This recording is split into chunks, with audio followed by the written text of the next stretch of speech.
There is a darkness in humanity that has manifested itself in a lust for blood throughout the ages. The Old Testament and ancient myths catalog murder and revenge as part of the fabric of life in ancient times. Cain slew Abel. Romulus slew Remus.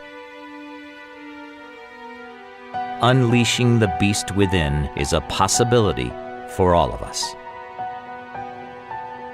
The decision to kill from passion or premeditation has often defined our world, past, present, and future.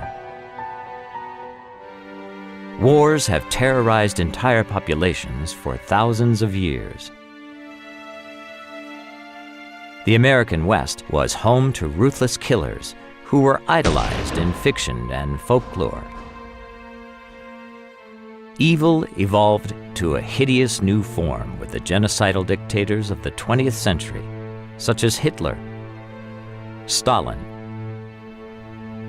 and Mao Zedong, who ordered the death of tens of millions. But in the middle of the 20th century, a new and chilling phenomenon emerged in post-war Western society: the serial killer.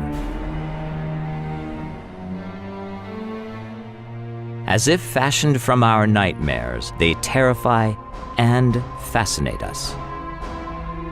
Lurking behind masks of bland normality, they often evade capture for years, decades, or eternity. They are America's serial killers. We killed her.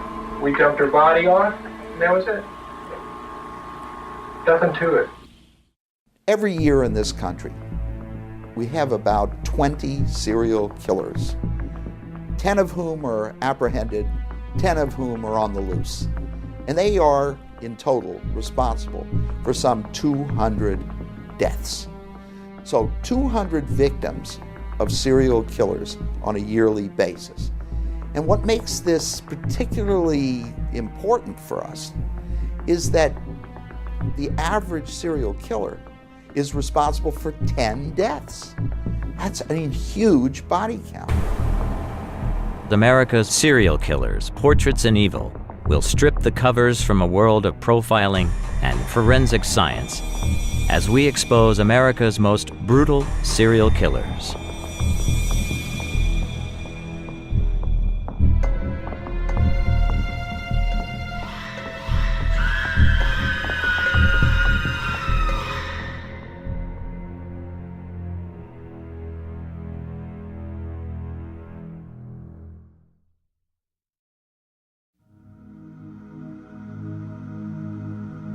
By the beginning of the 1930s, the idea of the serial killer as the most heinous of all criminals was well established in America's popular culture.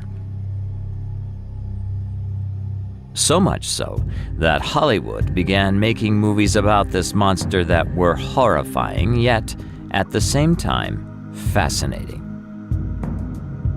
If you're going to define someone as a serial killer, the motivation for their crimes comes from inside them and from their perception of the world, as opposed to, say, for money or for personal gain specifically. They're killing because they like it and because they want to. For a serial killer, you have an event and then a period of time and then another event and then another period of time. It's done over and over a longer period of time. Beyond this commonality of killing multiple victims over time and in different places, 4 spectacular cases, 4 very different serial killers, defied logic in understanding the reason behind their terrible acts. Jack the Ripper slashed his way through 19th century London for 4 months. His brutal slayings of prostitutes terrorized the city. Taunting letters to the police chilled detectives. Then, at the height of his horror, His fame assured as the world's first and most notorious serial killer, he disappeared into the night fog without a trace. In the United States, Jane Toppan, a nurse, an angel of mercy, killed quietly, hell-bent on, in her own words, to have killed more people, more helpless people, than any man or woman who has ever lived. Stunned police detectives could not fathom why this quiet, respected lady, lethal syringe in hand, killed 31 people without a qualm. Without an apparent motive. They chalked it up to heredity. She was a bad seed.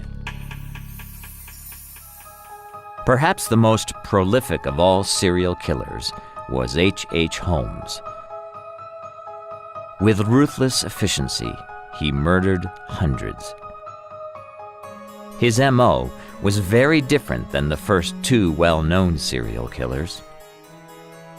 In Chicago, he constructed an elaborate castle of horrors with gas chambers for killing, dissecting tables for making skeletons for medical schools, and furnaces for disposing of the remains. Completely without remorse, his motive for killing: greed. Lastly, there was Albert Fish.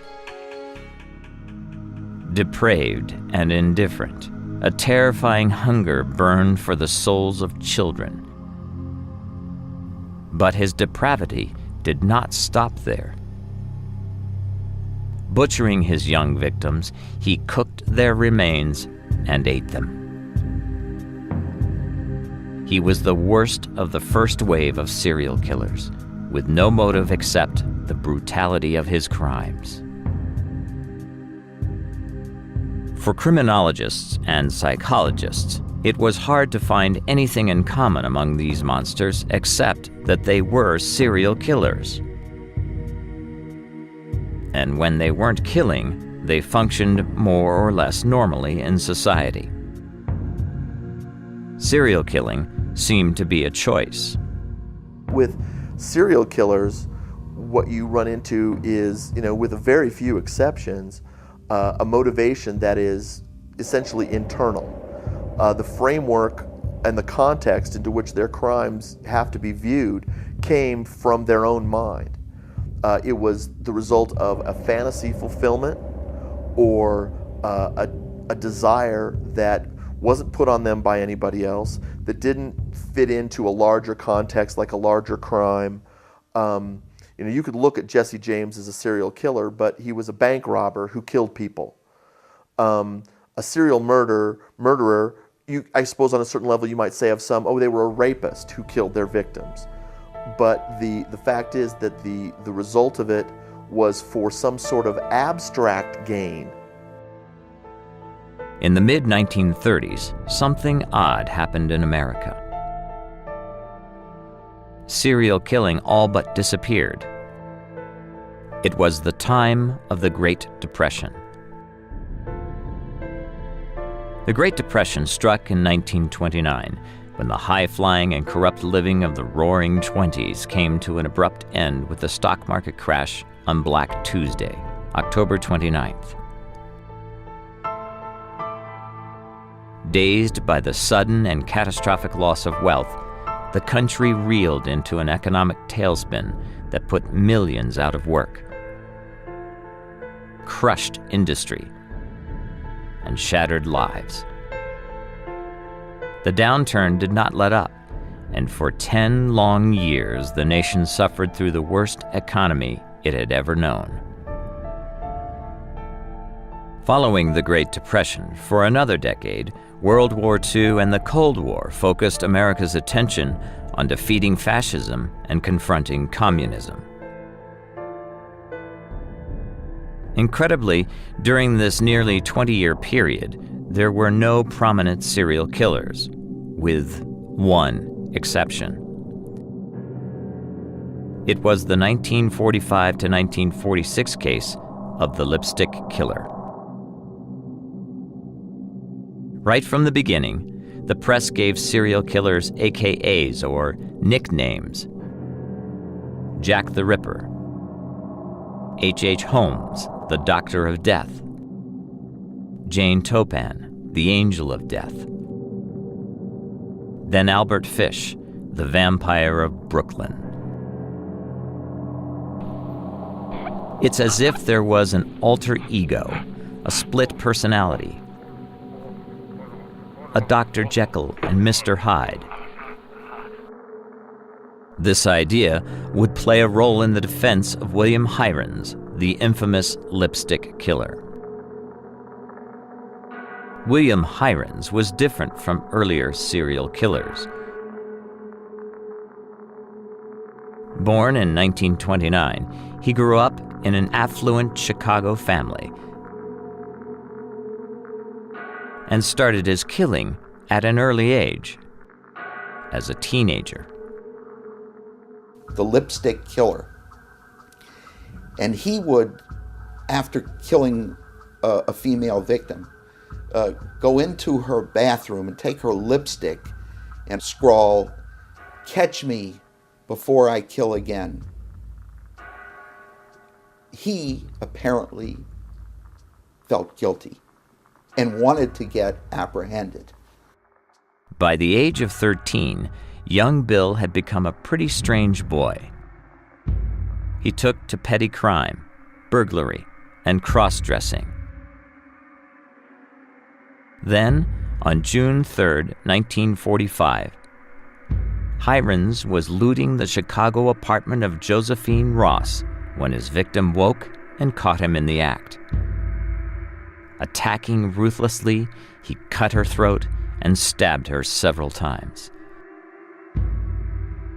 Later, he said, "I wandered aimlessly from room to room, enjoying multiple orgasms." 5 months later, 33-year-old Frances Brown emerged from her bathroom to find Hirons rifling through her purse. As she began to scream, he shot her twice and then fetched a kitchen knife to finish off the job. Dragging his victim into the bathroom, Hirons tried in vain to wash her blood away, then left her draped across the tub, half covered with a housecoat. This is when he wrote in lipstick, "For heaven's sake, catch me before I kill more. I cannot control myself." A month later, on January 7, 1946, he invaded the bedroom of 6-year-old Suzanne Degnan, abducting the child. Retreating to a nearby basement, Hirons murdered the child and dismembered her remains with a hunting knife. 6 months later, the 17-year-old Hirons was caught attempting another burglary and confessed to killing the 3 women. Except, Hirons claimed that it was not actually he who killed the women. It was his alter personality, George Merman, short for Murder Man, who killed those women. It was the classic Dr. Jekyll and Mr. Hyde defense.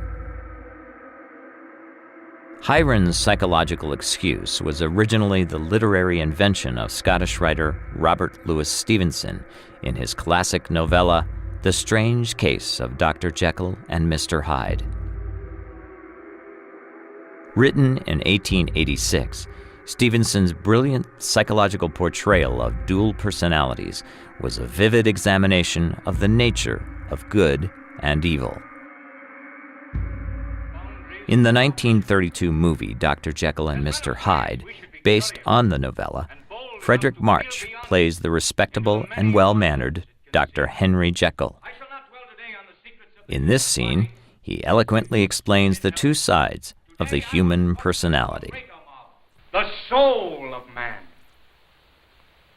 My analysis of this soul, the human psyche, leads me to believe that man is not truly one, but truly two. One of him strives for the nobilities of life. This we call his good self. The other seeks an expression of impulses that bind him to some dim animal relation with the earth.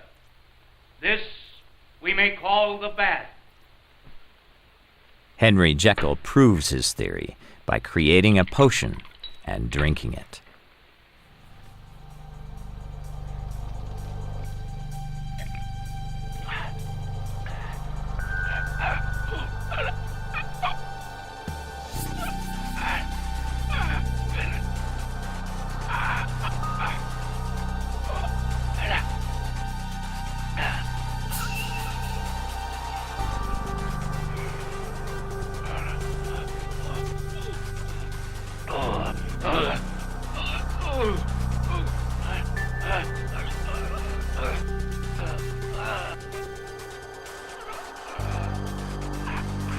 Jekyll's alternate personality, the brutal and eventually murderous Mr. Hyde, emerges.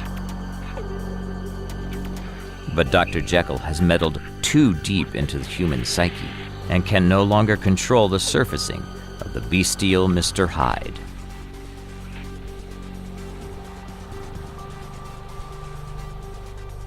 Hyde is now in complete control and kills his lover.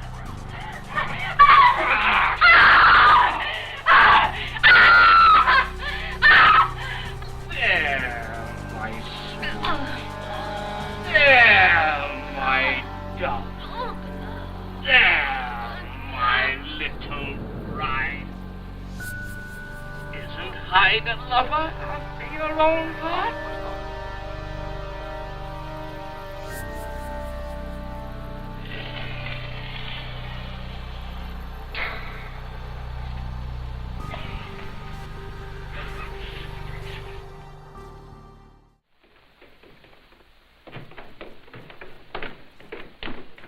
Like the police in the case of William Hirons, the police in the movie discover that there is no way to keep Hyde bottled up. This is impossible.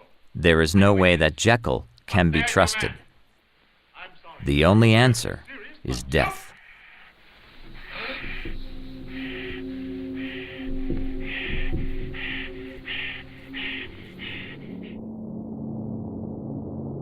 In the 1940s and 50s, psychologists used the Jekyll and Hyde story as a metaphor to explain the murderous behavior of some serial killers. Indeed, the words Jekyll and Hyde have become a part of mainstream American culture to mean a person with both good and evil personalities. We like to see these serial killers as having multiple personalities. Dr. Jekyll and Mr. Hyde.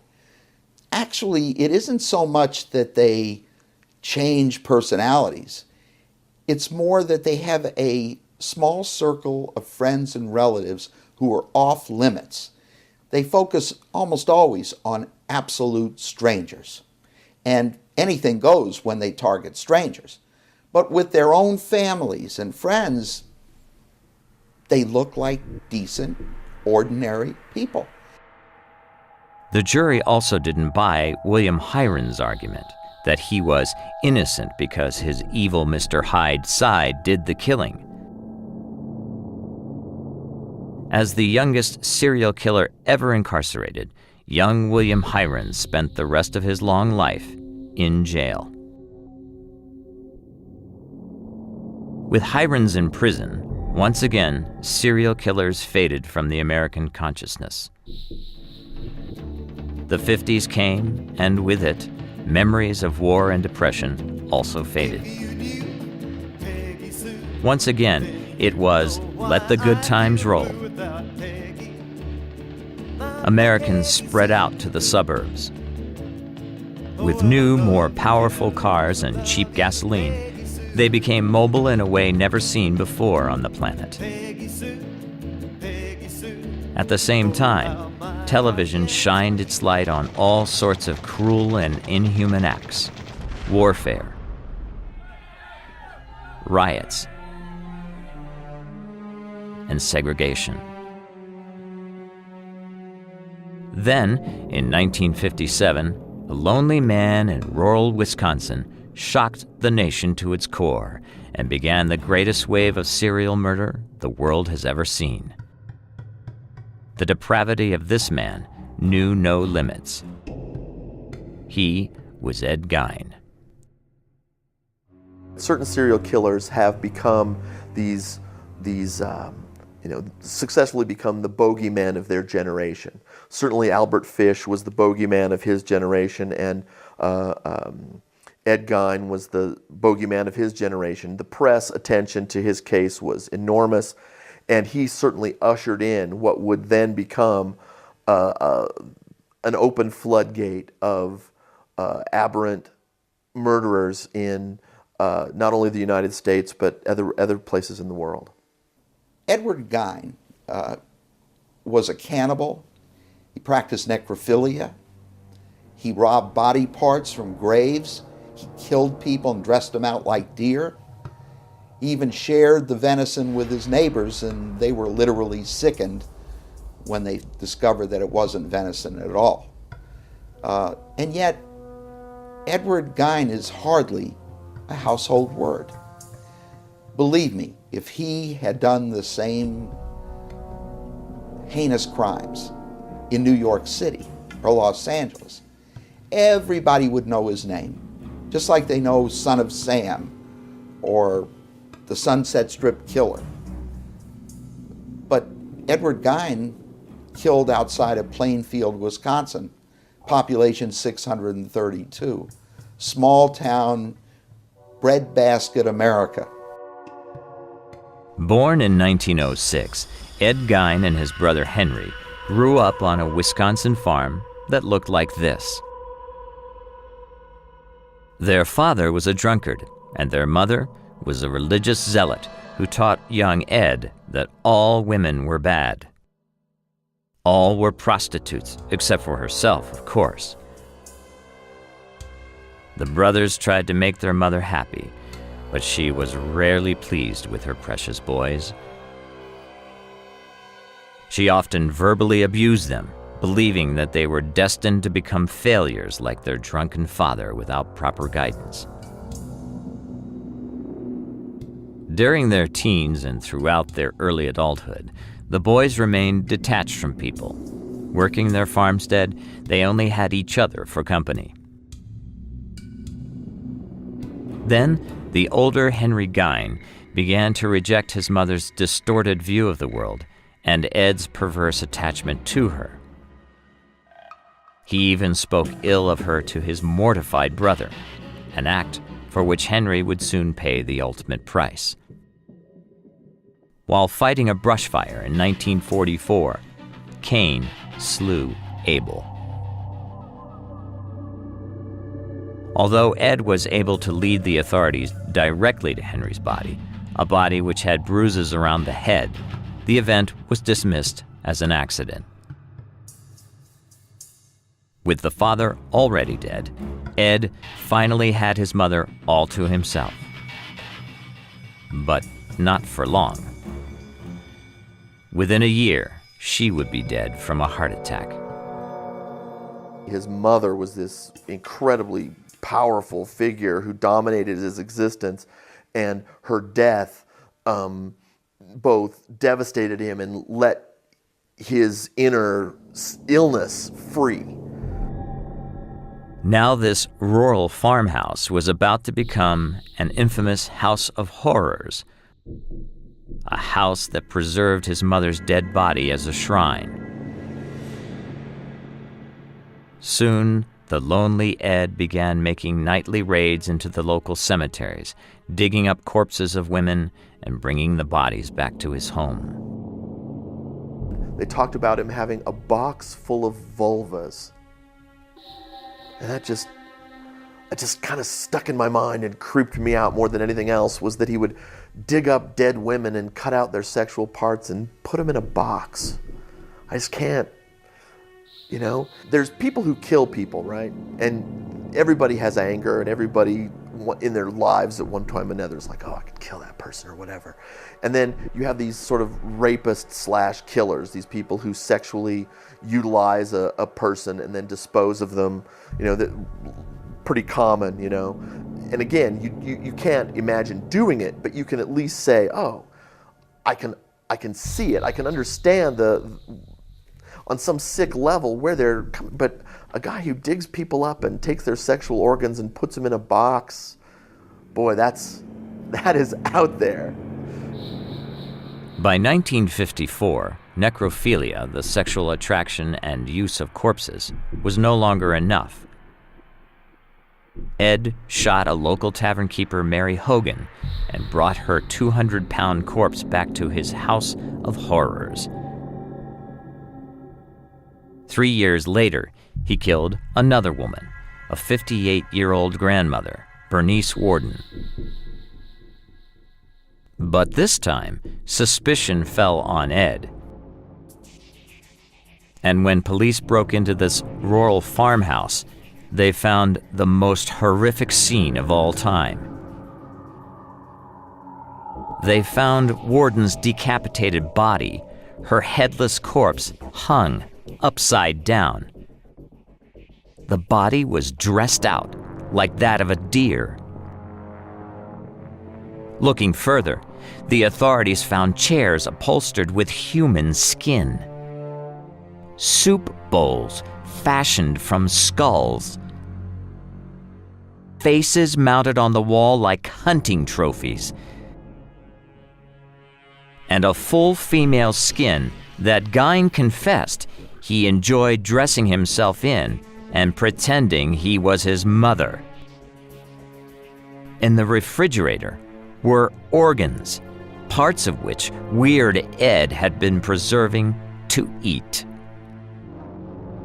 In all, parts from 13 different women were identified in the old farmhouse.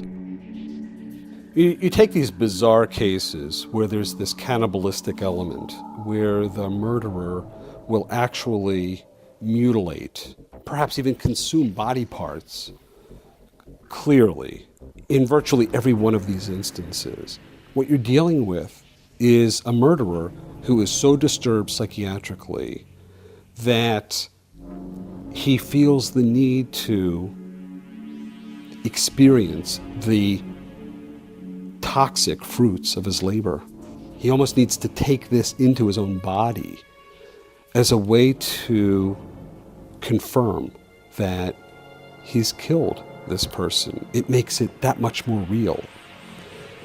And that's a serious psychiatric illness. Indeed, after 10 years in a mental hospital, Gein was judged competent to stand trial. Ed was found guilty. He lived out his life in a mental hospital, where he died of natural causes at the age of 77. But by this time, he had become immortalized in Alfred Hitchcock's brilliant psychological thriller, Psycho.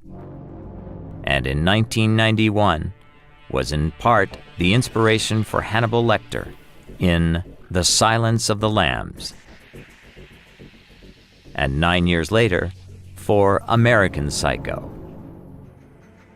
While Ed Gein never terrorized his local community, the Boston Strangler was, in many ways, a repeat of the original serial killer, Jack the Ripper. In America, the naive optimism of the 1950s was followed by the new frontier of a daring young president, John F. Kennedy. It was a time when anything was possible. Ironically, it was from JFK's home area of Boston, Massachusetts, that one of the most deranged serial killers of all time opened a new chapter in sadistic behavior. He was the rather handsome, charming Albert DeSalvo, a.k.a. the Boston Strangler. With Albert DeSalvo, the Boston Strangler, you have a guy who was by all accounts, a sexual satyr. He was insatiable sexually. And while that doesn't necessarily, necessitate, becoming a rapist or a killer, at the core of his being was an almost unsatisfiable desire for sexual satisfaction.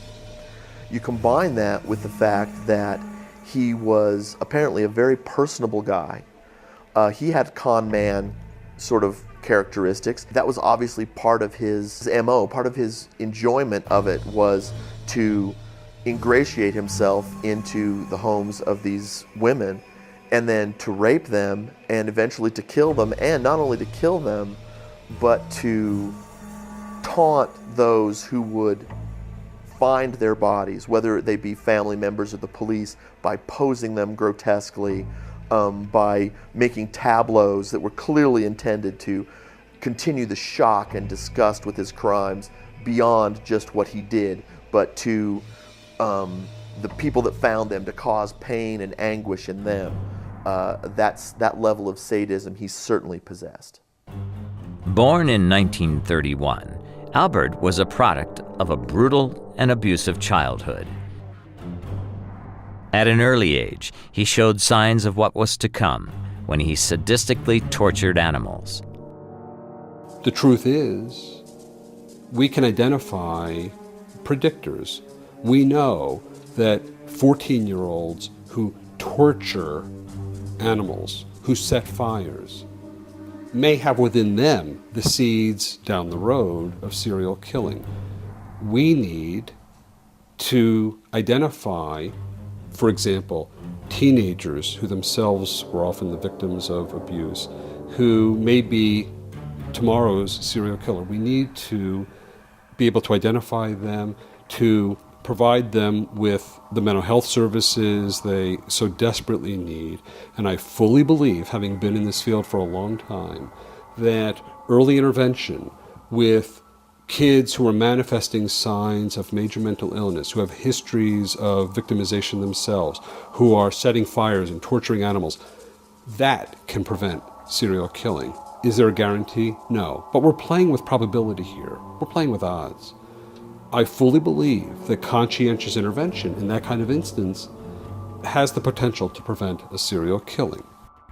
But none intervened with Albert DeSalvo. He was well primed to follow this course into sadistic terror and sex. Turning to crime at the age of 12, Albert escaped prosecution for petty thefts by joining the Army in 1948. At the age of 24, Albert was discharged from the military for molesting a 9-year-old girl. At the same time, his wife reported that he had an insatiable sexual appetite, demanding sex as much as 7 times a day. In 1960, he was imprisoned for burglary and lewd behavior. But 1 year later, he was back on the street and now escalated to rape. Police estimate that he may have raped as many as 300 women. But soon, sadistic sex was not enough. Before the murders began, Albert DeSalvo was a rapist whose crimes were known to police, and they had a nickname for him. And so he went through a progression from rape to murder that didn't necessarily involve the fact that he had gotten caught previously and he now wanted to silence his potential accusers. He moved on to murder, I think, on his own. For nearly 2 years, he killed freely, murdering 13 women and terrorizing Boston. At first, he preyed upon the weak. Anna E. Slessers, 55 years old, was the first to die. On June 14, 1962, DeSalvo raped, then killed her with what would become his signature of death. He strangled Anna. He then left the ligature, in this case, the cord from her bathrobe, around her neck in an ornamental bow. Unsated in his lust, DeSalvo raped and strangled twice more 16 days later. 68-year-old Nina Nichols and 65-year-old Helen Blake. Then, for more than a month, Boston was quiet. Perhaps the Boston Strangler had had enough. But DeSalvo struck again. On August 21st, 75-year-old Ida Erga let DeSalvo into her apartment and died. By now, Boston was in a frenzy. Terror stalked the streets as the Strangler seemed to appear at will, whenever he wanted. When the snow-filled holiday of Christmas arrived, the Strangler struck twice. His M.O. had changed. This time, he targeted two young women, Sophie Clark, 19, and Patricia Bissett, 23. Both were raped, then strangled with DeSalvo's trademark, nylon stockings. No woman in Boston was safe. Young and old were all targets of the brutal Strangler. Though months passed between rapes and killings, the terror never let up. On May 8th, it was 23-year-old Beverly Salmon's time to die, this time by stabbing. Then on January 4th, 1964, 6 weeks after JFK's assassination, the Strangler opened the new year with the murder and rape of Mary Sullivan. 13 women brutally raped, sadistically murdered. Their lifeless bodies left behind to terrorize one of America's oldest cities, its most treasured home of liberty. No place in America was sacred any longer to serial killers. Clearly, DeSalvo loved killing. Sadistic killing associated with sex. The joining of sex and killing is a common factor among Hirons, Gein, and DeSalvo. Particularly DeSalvo's sadistic sexual stranglings. What is more powerful, what is more sexually stimulating than to have power over a person's life or death? In many cases, a serial killer will strangle a person to the point of them passing out and then release them. And then do it again, and do it again, and do it again, until they finally decide, okay, you're dead. So they stay with the person and the person is strangled to death.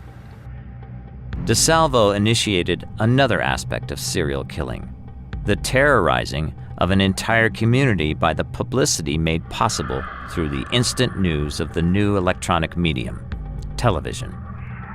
Between 1962 and 1964, for a period of about a year and a half, the Boston Strangler terrorized the women of Boston. During that period of time, women just didn't go out on the streets alone. Not after dark. They were always in a group because they were scared to death. Who would be the next victim? As Albert DeSalvo continued to kill and the public outcry became greater and greater and greater, it's a testament to two things. Number one, his ability to be ingratiating to people obviously was so strong that even after there was a known killer who killed people in their homes, he was able to continue to get into women's homes by talking his way in.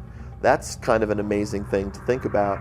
And also, as that public outcry became greater and greater, the posing of the victims and the tableau that he left behind was clearly designed to create more hoopla, to create more attention. It's obvious that he enjoyed not only the acts he was committing, but the public response. As is often the case with serial killers, DeSalvo's capture was a fluke. he sexually assaulted a young woman, then left suddenly, saying, "I'm sorry," as he went. The woman's description led police to DeSalvo. When his photo was published, many women identified him as the man who had raped them. It was only after he was charged with rape that he gave a detailed confession of his activities as the sadistic Boston Strangler. Oddly, only charged with rape, he went to trial with the famous courtroom lawyer F. Lee Bailey representing him. Bailey pleaded insanity. Once again, the jury bought none of it. In 1967, the sexual sadist Albert DeSalvo was sentenced to life in prison. 6 years later, he was found stabbed to death in Walpole State Prison. But the story of the Boston Strangler did not end there. As the 1978 movie Halloween showed what everyone already knew. The boogeyman cannot be killed, cannot be caught, can never be contained. For years, the identity of the Boston Strangler as Albert DeSalvo has been disputed. The real Boston Strangler is still on the loose in the minds of many. It's somewhat questionable regarding the Boston Strangler whether Albert DeSalvo was in fact the Boston Strangler today.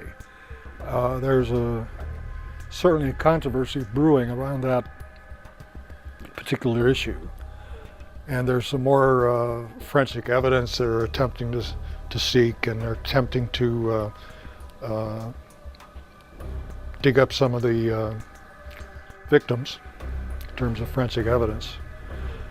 But it's only a controversy.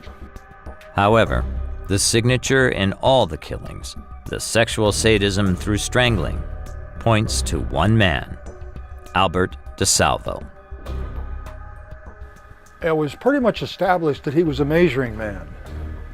In other words, he would go into apartments and talk about modeling and give some kind of song and dance, and then measure the women's figure for future reference as far as he was concerned. And as to whether he was the Boston Strangler, as I said, there's still some controversy about that, particularly in the last year or two.